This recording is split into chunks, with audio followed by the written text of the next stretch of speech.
Hi everyone, it's Kelly. Welcome back to my channel. If you're new here, welcome. Today I have a card to share with you, including a very simple, easy to do background, which will take your cards to a whole new level. Lots of pop from the colors, and it's an easy peasy technique, and most of the items you probably have right there in your craft room. I am still on a rainbow kick ever since last week.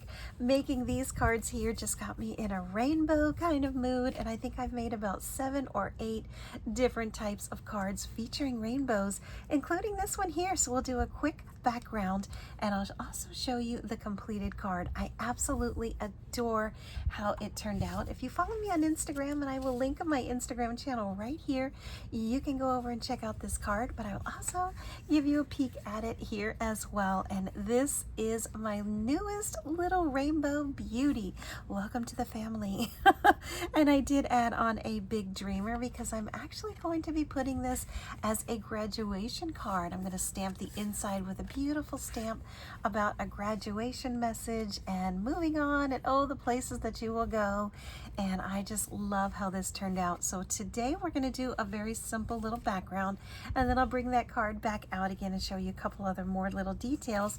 And you are going to need some yupo paper. You can find this anywhere. It's online. I did pick up mine at Hobby Lobby during that awesome sale that they had, $9.99 down to $2.49. I've also used my die cut here. This is a stitched rectangle die from My Favorite Things. I've already done a little bit of die cutting, make it lots easier. The thing with yupo paper also is sometimes you get these little straggles, so you might want to have some sandpaper handy. All you got to do is just run it along those edges and get all of those little hairs that like to stick off on this part, and then the rest, whatever die you choose to do on the top. This one is from Concord and Ninth, and it is their paired butterfly die. I've used this a couple of times and it is sensational. Absolutely love how you get this hollows and you also get the solids. You can really mix and match it however you like. And you can see here I did some more distress oxide. I just blended all those little colors just like this one, just like this one. And then once I had a panel just like this full of different colors, all I did was put this on there, ran it through my die cutting machine, and I got this beautiful butterflies. For the background, all you are going to need is any type of marker, anyone that you have in your craft room, anything that you have on your desk, whatever you have on hand, just as long as it is an alcohol-based marker, you will be good to go. And the reason for that is we are going to be using some actual isopropyl alcohol. You'll notice mine here is labeled art because I do carry a couple of these in my craft room, and I don't want the kids or my husband or anyone in the family to grab one of these by accident, you know, to fix one of their little boo-boos, thinking that this would be just regular alcohol. I do go ahead and keep this separate from our medicinal one, and that's because I often dip my paintbrushes in here, so I wouldn't want anyone to use that on their skin. So what we are going to do today is I'm going to use a different kind of marker, and we're going to do this together. I'm going to see if this will work. I think it will. And these, I actually won all 4 sets of these Marley Le Plume markers from their company. I entered a giveaway over on their Instagram, and I won all of these. So that was a fun moment. So I have all of the same exact colors, and they are here. And so what we are going to do together is make a beautiful background. And what I'm going to do is get the brush tip, not the fine point tip, and then we are just going to have some fun. I'm absolutely loving these colors. So to show you what I did here, if you look at the background, all I did was make 3 different marker sections and then just worked my way down. So we'll start with yellow, then we'll go to pink, and then we'll go to blue, just like this. So this is really simple. It makes a wow factor background. Oh, that is so beautiful. Now remember, you can go all the way to the sides if you want. I'm just going to do a center line and put all of the colors right there. Kind of eyeball it and see, you know, more or less if it comes down to about 1/3 of the way. And then I do this. I flip it around and I start from the other end rather than work my way from the middle and then of course stick my fingers on it. So you can see here, it does not have to be perfect, my friends, because we are going to be putting actual alcohol on the top of this. So it does not need to be perfect. I'm going to start in the middle and work my way down, because once I touch that yellow and the blue, there will be a little bit of blending just like that. You can see there. Now I've got orange, and down here a little bit of purple. So there you go. That looks sensational. Another thing you can do instead of just backgrounds, once that's done, you can also use it for your actual die cuts. You can use flowers, you can use butterflies, whatever you would like.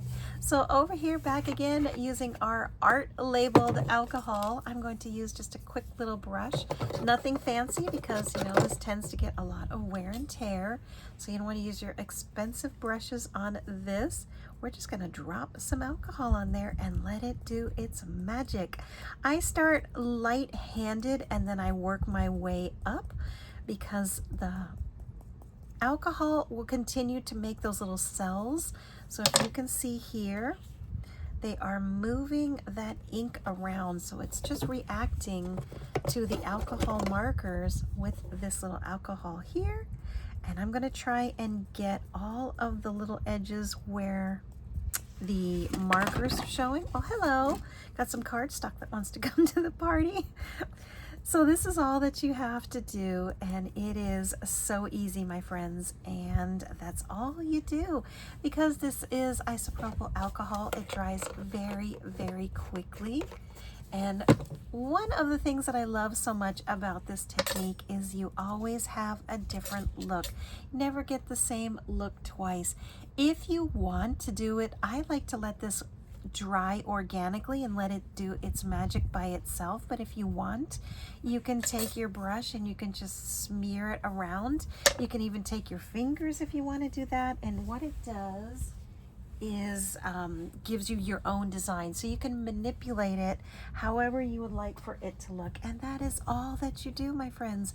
Once this is dry, and you can see here, dries pretty quickly because it is alcohol.